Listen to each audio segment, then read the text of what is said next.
Hi friends, welcome to our channel. ఈరోజు మనం 2018లో China language లో రిలీజ్ అయినటువంటి ఒక మంచి mystery crime action drama movie స్టోరీని డిస్కస్ చేద్దాం. అదే project Gutenberg. Now let's start our video.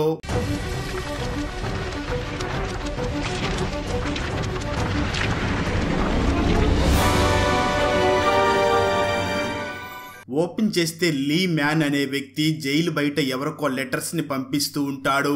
కానీ లెటర్స్ మీద స్టాంప్ కొనడానికి అతని దగ్గర డబ్బులు లేకపోవడంతో తన చేతులతో ఆ లెటర్ స్టాంప్ ని తయారు చేస్తూ ఉంటాడు. లీ తయారు చేసిన స్టాంప్ ఎంత రియల్ గా ఉంటుంది అంటే ఆఖరికి జైలర్ కూడా అది నకిలీ స్టాంపు అని గుర్తించలేకపోతాడు. ఆ విధంగా అతని లెటర్ బయటికి వెళ్తుంది. దీన్ని బట్టి మీకు అర్థమవుతుంది కదా లీ ఎంత మంచి ఆర్టిస్టో అని. నిజానికి లీ మీద నకిలీ నోట్స్ ని ప్రింట్ చేసి మార్కెట్ లో సప్లై చేశాడు అనే కేసు ఉంటుంది. పోలీసులు మాత్రం ఆ పనిని లీనే చేసి ఉంటాడు అని అనుకుంటూ ఉంటారు. ఆ పని చేయడం వల్ల చాలా మర్డర్స్, దొంగతనాలు జరిగి ఉంటాయి. లీ మాత్రం పోలీసుల్ని చూసి అది నేను చేయలేదు, ఒక ఆర్టిస్ట్ చేశాడు అని చెప్తాడు. ఆ తర్వాత పోలీస్ ఆఫీసర్ లీని చూసి నిజం చెప్పు, ఆ ఆర్టిస్ట్ ఎవరు అని అడుగుతారు. కానీ లీ చెప్పడానికి చాలా భయపడుతూ ఉంటాడు. అప్పుడే అక్కడికి యూన్ మ్యాన్ అనే ఒక ఫేమస్ పెయింటర్ లీకి బెయిల్ ఇప్పించడానికి వస్తుంది. దానికోసం యూన్ ఒక పెద్ద ఆఫీసర్ సిగ్నేచర్ ని కూడా తీసుకుని వచ్చి ఉంటుంది. కానీ లీకి బెయిల్ రాదు. ఎందుకంటే లీ ఆర్టిస్ట్ అనే పేరు చెప్పాడు కానీ ఇంతవరకు పోలీసులకి అతని గురించి ఏమీ చెప్పి ఉండడు. కాబట్టి అతనికి బెయిల్ రాదు. ఆ తర్వాత యూన్ పోలీసుల్ని చూసి నేను ఆ ఆర్టిస్ట్ పేరు చెప్పమని లీని కన్విన్స్ చేస్తాను అని చెప్తుంది. ఫైనల్ గా లీ బెయిల్ కోసం ఆర్టిస్ట్ గురించి పోలీసులతో చెప్పడానికి డిసైడ్ అవుతాడు. స్టార్టింగ్ నుంచి జరిగిన స్టోరీని లీ పోలీసులకి చెప్పడం మొదలు పెడతాడు. స్టోరీ గతానికి వెళ్తుంది. యూన్ మరియు లీ కెనడాలో పెయింటింగ్స్ ని అమ్ముతూ జీవితాన్ని గడుపుతూ ఉంటారు. యూన్ లీ గర్ల్ ఫ్రెండ్. యూన్ చాలా మంచి క్రియేటివ్ ఆర్టిస్ట్. ఆమె పెయింటింగ్స్ చాలా మందికి బాగా నచ్చుతూ ఉంటాయి. కానీ లీ మరో పక్క కేవలం ఫేమస్ ఆర్టిస్ట్ పెయింటింగ్స్ ని ఎగ్జాక్ట్ గా అంటే మక్కిగా దింపేస్తూ ఉంటాడు. లీ పెయింటింగ్స్ ని కాపీ చేస్తూ ఉండడం వల్ల ఎవరో కూడా లీ పెయింటింగ్స్ ని అంతగా ఇష్టపడరు. కానీ అతని టాలెంటే అది. తను దేన్ని చూసినా యాజ్ ఇట్ ఈజ్ గా మక్కీలాగా దించేస్తూ ఉంటాడు. లీ చాలా ఈజీగా ఎవరి పెయింటింగ్స్ ని చూసైనా సరే అచ్చం అలాంటి పెయింటింగ్స్ ని తయారు చేయగలడు. చూడ్డానికి అచ్చం రియల్ పెయింటింగ్స్ లాగానే ఉంటాయి. అలా పెయింటింగ్స్ ని వేస్తూ కాలాన్ని గడిపేస్తూ ఉంటారు. కానీ ఒకసారి తమ పెయింటింగ్స్ గ్యాలరీలో షో చేయడానికి ఛాన్స్ దొరుకుతుంది. ఆ ఆర్ట్ గ్యాలరీలో అందరూ యూన్ పెయింటింగ్స్ ని ఇష్టపడుతూ ఉంటారు. కానీ లీ పెయింటింగ్స్ గురించి అసలు ఎవరో మాట్లాడరు. సరిగ్గా అదే సమయంలో ఒక వ్యక్తి అక్కడికి వచ్చి అందరి ముందు లీ పెయింటింగ్స్ గురించి చాలా తప్పుగా మాట్లాడడం స్టార్ట్ చేస్తాడు.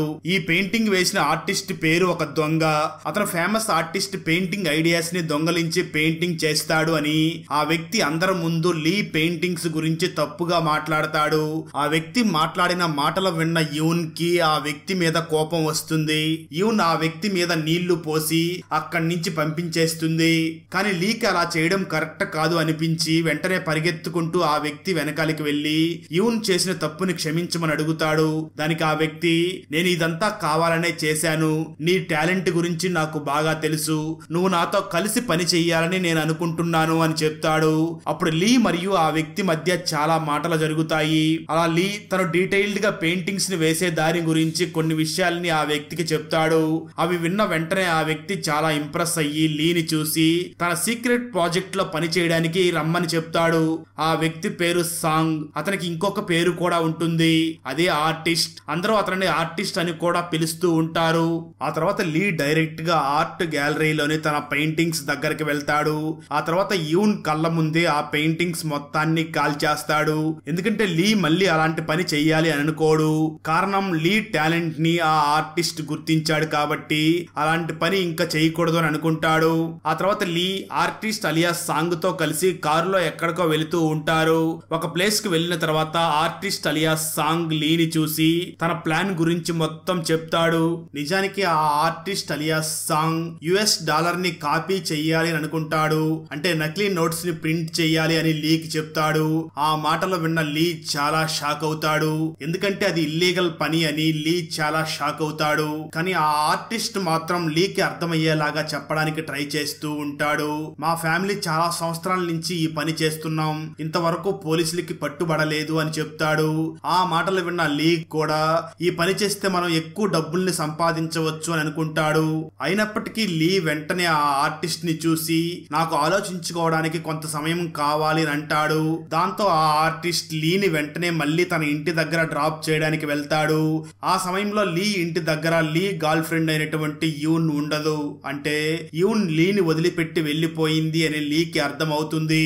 లీ ఒంటరిగా ఉండడంతో ఆర్టిస్ట్ తనని ఓదార్చి లీని తను చెప్పిన పని చేసేలాగా ఒప్పిస్తాడు. లీ కూడా ఆ ఆర్టిస్ట్ చెప్పిన పని చేయడానికి ఫైనల్ గా ఒప్పుకుంటాడు. ఆ తర్వాత ఆర్టిస్ట్ లీని తన మిగతా మెంబర్స్ అందరికీ పరిచయం చేస్తాడు. ఆ ఆర్టిస్ట్ టీమ్ లోని మొదటి వ్యక్తి పేరు లీవాన్, మరొక వ్యక్తి పేరు జోన్, అతనికి కలరింగ్ లో చాలా నాలెడ్జ్ ఉంటుంది. మూడవ వ్యక్తి పేరు కోవాంగ్, అతను సెక్యూరిటీని చూసుకుంటూ ఉంటాడు. ఫైనల్ గా మరొక వ్యక్తి పేరు తసీనో. వీళ్ళందరితో కలిసి సాంగ్ అలియాస్ ఆ ఆర్టిస్ట్ యుఎస్ డాలర్ కి సంబంధించి ఫేక్ కరెన్సీని తయారు చేయాలి అనుకుంటూ ఉంటాడు. వీళ్ళందరూ కూడా హాంకాంగ్ కి వచ్చి ఫేక్ కరెన్సీని ప్రిపేర్ చేయాలి అనుకుంటారు. అక్కడ వాళ్ళకి సంబంధించిన ఒక సీక్రెట్ ఫ్యాక్టరీ కూడా ఉంటుంది. ఆ ఫ్యాక్టరీలోనే ఫేక్ కరెన్సీని తయారు చేయాలి అనుకుంటారు. ఆ తర్వాత ఆ ఆర్టిస్ట్ లీని చూసి ఈ కరెన్సీని కాపీ చేయడం అన్నిటికంటే చాలా కష్టమైన పని అవ్వబోతుంది అని చెప్తాడు. అందులో చాలా మైనర్ వర్డ్స్ ప్రింటింగ్ ఉన్నాయి. ఇలాంటి కరెన్సీని తయారు చేయడం అంటే చాలా కష్టం అని చెప్తాడు. ఆ తర్వాత టీమ్ లోని అందరూ కూడా యుఎస్ డాలర్ కరెన్సీని కాపీ చేయడాన్ని మొదలు పెడతారు. అందులో భాగంగా ఫస్ట్ ఇంక్ ప్రాబ్లం వస్తుంది. ఆ ఇంక్ పేపర్ మీద ప్రింట్ చేయగానే అది ఎల్లోగా మారిపోతుంది. సేమ్ ఒరిజినల్ కరెన్సీ మీద అలాంటి ఇంక్ వేయగానే సేమ్ ఎల్లోగా కనిపిస్తుంది. ఆ ఇంక్ ని వెతకడంలోనే ఆర్టిస్ట్ చాలా బిజీగా ఉంటాడు. మరో పక్క లీ ఆ కరెన్సీని తయారు చేయడాన్ని మొదలు పెడతాడు. ఆ కరెన్సీకి సంబంధించిన ప్రతి చిన్న విషయాన్ని కూడా మైండ్ లో పెట్టుకుంటాడు. అలా చివరికి రియల్ కరెన్సీ లాగా ఒక నోట్ ని, అదే ఒక ఫేక్ కరెన్సీ నోట్ ని తయారు చేస్తాడు. దాన్ని చూసిన ఆర్టిస్ట్ చాలా హ్యాపీగా ఫీల్ అవుతాడు. ఆ తర్వాత ఆ కరెన్సీ నోట్ లో వాటర్ మార్క్ ని పెట్టవలసి వస్తుంది. ఆ వాటర్ మార్క్ లాగా కరెన్సీ నోట్ లో కనిపించే వాటర్ మార్క్ ఫొటోస్ ని తయారు చేయాల్సి వస్తుంది. ఆ తర్వాత ఆర్టిస్ట్ తన టీమ్ మెంబర్స్ అందరినీ చూసి ఒక ఐడియాని చెప్తాడు.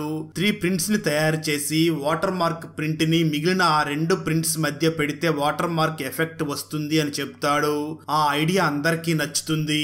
ఆ విధంగా మెల్లమెల్లగా ఫేక్ యుఎస్ కరెన్సీని తయారు చేస్తూ ఉంటారు. కానీ ఆ కరెన్సీని తయారు చేయడానికి వాళ్ళకి ఒకటి తక్కువ అవుతుంది. అదేమిటి అంటే నాన్ యాసిడ్ పేపర్ కావాల్సి ఉంటుంది. యుఎస్ గవర్నమెంట్ ఆ కరెన్సీని తయారు చేయడానికి ఈ నాన్ యాసిడ్ పేపర్స్ ని యూస్ చేస్తారు అని ఆర్టిస్ట్ కి తెలుసు. అలాగే మిగిలిన ఆ నాన్ యాసిడ్ పేపర్స్ ని ఆ గవర్నమెంట్ టెలిఫోన్ డైరెక్టరీని తయారు చేయడానికి పంపిస్తూ ఉంటుంది. దాంతో ఆర్టిస్ట్ ఆ తర్వాత రోజునే లీని తీసుకుని ఈస్టర్న్ యూరోప్ కి వెళ్తాడు.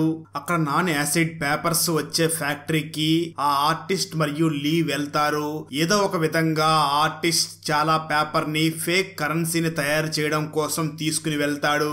ఫైనల్ గా ఆర్టిస్ట్ అలియాస్ సాంగ్ అలాగే లీ కలిసి ఆ ఫేక్ కరెన్సీని తయారు చేస్తారు. కానీ ఇప్పటికీ ఆ కరెన్సీ నోట్ కి కలర్ గురించి ప్రాబ్లం ఉంటుంది. ఆ కలరే ఫేక్ కరెన్సీ నుంచి రియల్ కరెన్సీ నోట్ గా మారుస్తుంది. కానీ ఎంత ట్రై చేసినా కూడా టీమ్ మెంబర్స్ అందరూ ఆ నోట్ కి ఆ కలర్ ని తయారు చేయలేకపోతారు. ఆ తర్వాత ఒక రోజు సాంగ్ అలియాస్ ఆర్టిస్ట్ తన గ్యాంగ్ తో పాటు యుఎస్ గవర్నమెంట్ కి సంబంధించిన ఒక అఫీషియల్ వ్యాన్ మీద దాడి చేస్తాడు. ఆ వ్యాన్ లోనే ప్రింటింగ్ చేసే కలర్ ఉంటుంది. ఆ కలరే ఫేక్ కరెన్సీని తయారు చేయడానికి ఆర్టిస్ట్ కి యూజ్ అవుతుంది. ఆ అటాక్ లో సాంగ్ చాలా మంది అఫీషియల్స్ ని చంపేస్తాడు. ఇదంతా చూసిన లీ చాలా భయపడతాడు. ఎందుకంటే లీకి సాంగ్ ఫేక్ కరెన్సీని తయారు చేయడం కోసం ఎంత దూరమైనా వెళతాడు అని అర్థమవుతుంది. కానీ సాంగ్ అలియాస్ ఆర్టిస్ట్ ఆ కలర్ ని వ్యాన్ నుంచి దొంగలించిన తర్వాత కూడా ఆ వ్యాన్ ని బాంబుతో పేల్చేసి అందరినీ చంపడాన్ని లీ చూసి ఇంకా చాలా భయపడతాడు. లీకి ఆ సంఘటన చాలా దుఃఖాన్ని కలిగిస్తుంది. ఆ కలర్ దొరికిన తర్వాత ఫైనల్ గా ఫేక్ కరెన్సీని ఆర్టిస్ట్ అండ్ టీమ్ తయారు చేస్తుంది. ఆ కరెన్సీ రియల్ కరెన్సీ కంటే కూడా చాలా రియల్ గా అనిపిస్తుంది.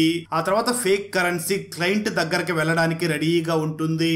కొన్ని వారాల్లోనే సాంగ్ అలియాస్ ఆర్టిస్ట్ ప్రపంచంలోని తన క్లయింట్స్ అందరికి ఆ ఫేక్ కరెన్సీని సప్లై చేయడం మొదలు పెడతాడు. దానివల్ల రాత్రికి రాత్రే సాంగ్ అలియాస్ ఆర్టిస్ట్ చాలా రిచ్ వాడవుతాడు.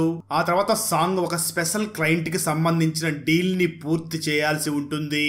కానీ దానికంటే ముందుగా కెనడా అథారిటీస్ కి వాళ్ళ కంట్రీలో ఫేక్ కరెన్సీ సర్క్యులేట్ అవుతుంది అని తెలుస్తుంది. అందువల్ల ఆ అథారిటీ వాళ్ళు హాంకాంగ్ కి ఒక స్పై ఎక్స్పర్ట్ ని పంపిస్తారు. మరోపక్క ఆర్టిస్ట్ దగ్గర వాళ్ళ దగ్గర ఉన్న కలర్ అయ్యే వరకు ఫేక్ కరెన్సీని తయారు చేయగలరు. కానీ కలర్ అయిపోతే ఇంకా కరెన్సీని తయారు చేయడం కుదరదు అని తెలిసి టీమ్ మెంబర్స్ అందరూ కూడా చాలా రోజులు ట్రై చేసి ఆ కలర్ ని తయారు చేస్తారు. ఆ కలర్ ఒకవైపు చూడ్డానికి గోల్డ్ లాగా ఉంటుంది, మరోవైపు చూడ్డానికి గ్రీన్ కలర్ లాగా ఉంటుంది. ఈ కలరే ఆ ఫేక్ కరెన్సీ చేసి ఆ గ్రూప్ కి చాలా పెద్ద సమస్యగా ఉంటుంది. ఇప్పుడు ఆ కలర్ ని కూడా ఆర్టిస్ట్ అండ్ టీమ్ తయారు చేస్తుంది. ఫైనల్ గా ఆ కలర్ ని తయారు చేశామని లీ సాంగ్ కి చెప్పినప్పుడు సాంగ్ అలియాస్ ఆర్టిస్ట్ లీ చెప్పిన మాటలకి చాలా హ్యాపీగా ఫీల్ అవుతాడు. ఆ తర్వాత సాంగ్ అలియాస్ ఆర్టిస్ట్ లీని తీసుకుని తన స్పెషల్ క్లయింట్ తో డీల్ చేసుకోవడానికి వెళ్తాడు. ఆ స్పెషల్ క్లయింట్ ఒక కన్నింగ్ పర్సన్ అని చెప్పుకోవచ్చు. సాంగ్ అలియాస్ ఆర్టిస్ట్ ఆ క్లయింట్ ప్లేస్ దగ్గరికి చేరుకోగానే లీకి ఒక ట్రిగ్గర్ ని ఇచ్చి నేను చెప్పినప్పుడు నువ్వు ఈ ట్రిగ్గర్ ని వదిలేయాలి అని చెప్పి సాంగ్ అలియాస్ ఆర్టిస్ట్ ఆ క్లయింట్ తో డీల్ చేసుకోవడానికి లోపలికి వెళ్తాడు. అప్పుడు సాంగ్ అలియాస్ ఆర్టిస్ట్ మరియు ఆ క్లయింట్ మాటల మధ్యలో ఆ క్లయింటే సాంగ్ డాడీని చంపాడు అని మనకు తెలుస్తుంది. సాంగ్ ఈ రోజు నిజానికి అక్కడ డీల్ చేసుకోవడానికి కాదు, కేవలం అతని మీద పగ తీర్చుకోవడానికి వచ్చాడు అని తెలుస్తుంది. ఆ తర్వాత ఇద్దరి మధ్య మాటల యుద్ధం జరుగుతుంది. అప్పుడు సాంగ్ అలియాస్ ఆర్టిస్ట్ లీని ట్రిగ్గర్ ని వదిలేయమని చెప్తాడు. అప్పుడు లీ ఆ ట్రిగ్గర్ ని వదిలేస్తాడు. దాంతో అక్కడ ఉన్న ఒక కారు పేలిపోతుంది. తర్వాత 4 వైపులా షూట్అవుట్ స్టార్ట్ అవుతుంది. ఆ షూట్అవుట్ లోనే సాంగ్ ఆ క్లయింట్ కి సంబంధించిన మనుషులందరినీ చంపేస్తాడు. అప్పుడే లీ ఆర్టిస్ట్ కి సంబంధించిన ఒక మెంబర్ అయినటువంటి సాహు అనే లేడీని చూస్తాడు. ఆమె కాలిపోతూ ఉంటుంది. లీ సాహు దగ్గరికి వెళ్లి ఆమెని కాపాడతాడు. సాహుకి సగం మొహం వరకు కాలిపోయి ఉంటుంది. అందువల్ల తనకి ప్లాస్టిక్ సర్జరీ చేస్తారు. సాహుకి ఒక కొత్త ఫేస్ ని ప్లాస్టిక్ సర్జరీ చేస్తారు. సాంగ్ అక్కడికి వచ్చి ఆ సాహుకి ఒక ఫేక్ పాస్పోర్ట్ ని కూడా ఇస్తాడు. ఆ పాస్పోర్ట్ లో సాహు పేరు యూన్ అని ఉంటుంది. యూన్ అంటే లీ గర్ల్ ఫ్రెండ్ పేరు. ఆ తర్వాత యూన్ లీ గర్ల్ ఫ్రెండ్ అని ఆ సాహుకు కూడా తెలుస్తుంది. లీ గర్ల్ ఫ్రెండ్ యూన్ ఫేస్ నే సాహుకు పెట్టారు అని సాహుకు తెలిసిన తర్వాత తను చాలా బాధపడుతుంది. ఆ తర్వాత సాంగ్ కి జీతో చేసుకున్న డీల్ టైం దగ్గర పడుతుంది అని తెలుస్తుంది. సాంగ్ కి ఈ డీల్ లో ఏదో తప్పుగా జరుగుతుంది అని అనుమానం వస్తుంది. ఆ తర్వాత సాంగ్ కి తన టీమ్ లో ఉన్న ఒక వ్యక్తి స్పై అని తెలుస్తుంది. అతనే జీ అని తెలుస్తుంది. ఆ స్పై వాళ్ళ దగ్గరికి ఎలా వచ్చాడా అని ఆలోచిస్తారు.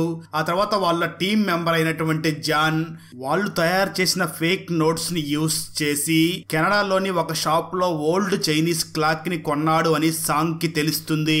అందువల్లనే ఫేక్ నోట్స్ గురించి పోలీసులకి తెలిసింది. దాని ద్వారానే పోలీసులు సాంగ్ దగ్గరికి తన స్పైని పంపించారు అని తెలుసుకుని సాంగ్ ముందుగా జాన్ ని వెతికి చంపేస్తాడు. ఎందుకంటే వాళ్ళు డిజైన్ చేసిన ఆ ఫేక్ నోట్స్ తో తన టీమ్ లోని ఏ వ్యక్తి కూడా ఏ వస్తువు కొనకూడదు అని రూల్ పెట్టుకుని ఉంటారు. ఆ రూల్ ని జాన్ తప్పాడు కాబట్టి తన ప్రాణాలని కోల్పోవాల్సి వస్తుంది. సాంగ్ జాన్ ని చంపిన తర్వాత జీతో డీల్ ని క్యాన్సిల్ చేసుకోడు.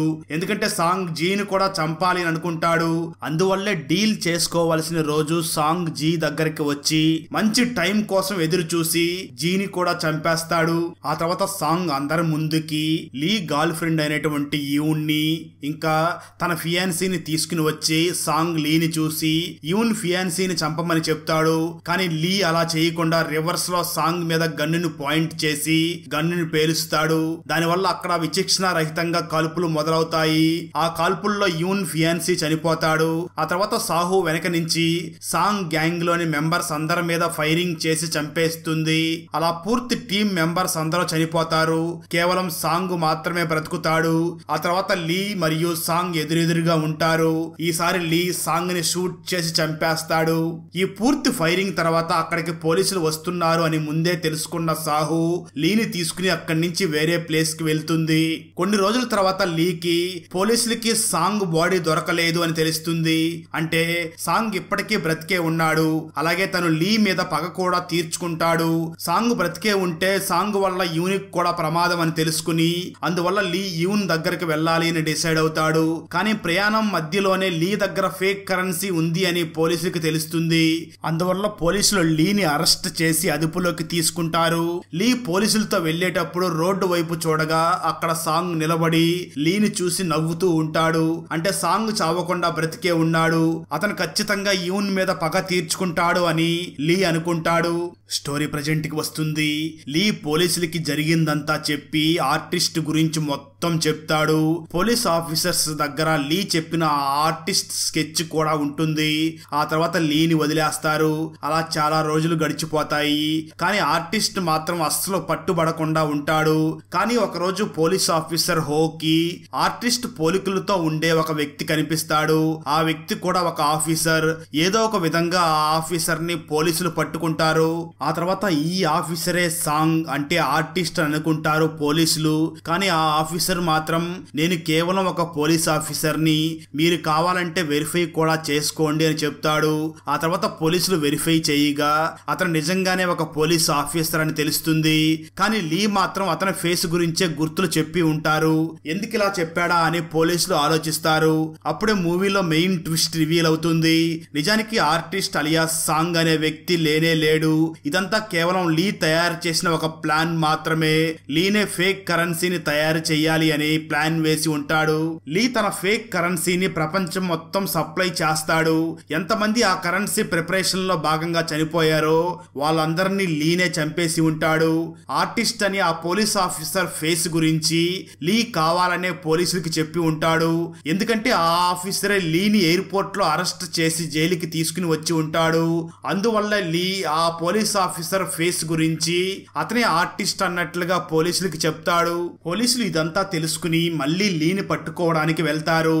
మరోపక్క లీ సాహో బోట్ లో ఫిలిప్పీన్స్ కి వెళ్తూ ఉంటారు. అప్పుడే సాహో బోట్ ని స్టాప్ చేసి నువ్వు నన్ను కాదు నా ఫేస్ ని చూసి ఇష్టపడుతున్నావు అంటే నీకు నీ పాత గర్ల్ ఫ్రెండ్ యూన్ ఫేస్ అంటేనే ఇష్టం, కానీ నన్ను ప్రేమించడం లేదు, నువ్వు ఇంకా తననే ప్రేమిస్తున్నావు, ఈ విషయం నాకు బాగా తెలుసు అని లీకి చెప్తుంది. కానీ సాహు లీతోనే ఉండాలి అనుకుంటుంది. కానీ అప్పటికే అక్కడికి పోలీసులు వచ్చేస్తారు. వెంటనే లీ బోట్ ని పోలీసులు 4 పక్కల చుట్టుముడతారు. కానీ సాహు దగ్గర మరొక ప్లాన్ కూడా ఉంటుంది. సాహు ముందుగానే బోట్ లో ఒక బాంబుని పెట్టి ఉంటుంది. ఆ తర్వాత సాహు ట్రిగ్గర్ ని ప్రెస్ చేయగానే బోటు మొత్తం పేలిపోతుంది. దానివల్ల సాహు మరియు లీ ఇద్దరు కూడా అక్కడికక్కడే చనిపోతారు. ఆ తర్వాత బూ అనే ఒక లేడీ నిజమైన యూన్ ని కలిసి ఆమెకు లీ ఫోటోని చూపించి నీకు ఈ వ్యక్తి తెలుసా అని అడుగుతుంది. దానికి యూన్ నాకు ఇతను తెలుసు, ఇతను ఒకప్పటి నా బాయ్ ఫ్రెండ్ అని చెప్తుంది. అక్కడతో ఈ మూవీ ఎండ్ అవుతుంది. అచ్చం ఈ మూవీ లాగానే హిందీ లాంగ్వేజ్ లో కూడా ఒక సిరీస్ వచ్చింది. అది కూడా ఫ్యామిలీ మ్యాన్ సిరీస్ ని డైరెక్ట్ చేసిన డైరెక్టర్సే ఆ సిరీస్ ని కూడా డైరెక్ట్ చేశారు. సిరీస్ అయితే స్టార్టింగ్ నుంచి ఎండింగ్ వరకు మంచి మంచి ట్విస్టులతో చాలా బాగుంటుంది. అదే 2023లో వచ్చినటువంటి ఫార్జీ సిరీస్. చూడకపోతే ఇప్పుడే చూసేయండి. ఆ వీడియో లింక్ ని ఈ వీడియో డిస్క్రిప్షన్ లో మరియు కామెంట్స్ లో ఇస్తాను, చూసేయండి. ఫ్రెండ్స్, వీడియో నచ్చినట్లయితే లైక్ చేసి ఒక చిన్న కామెంట్ చేస్తే మాకు నెక్స్ట్ వీడియో చేయడానికి ఎంకరేజింగ్ గా ఉంటుంది. అలాగే ఛానల్ ని సబ్స్క్రైబ్ చేసి పక్కనే ఉన్న బెల్ ఐకాన్ ని క్లిక్ చేసి సపోర్ట్ చేయండి. Thanks for watching. జై హింద్.